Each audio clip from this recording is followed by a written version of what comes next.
So let's say for example, balik tayo dun sa example natin.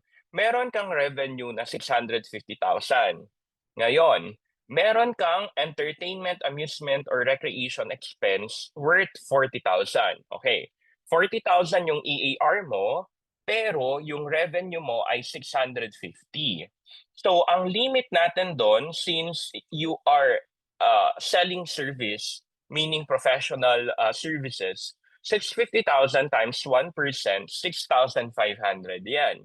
So ang ating entertainment expense na limit ay 650.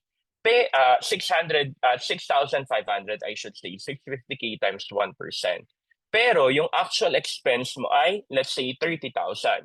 So actual is 30, the limit under the law is 6,500, magkano lang ang pwede mong i-deduct? Yung 6,500 lang.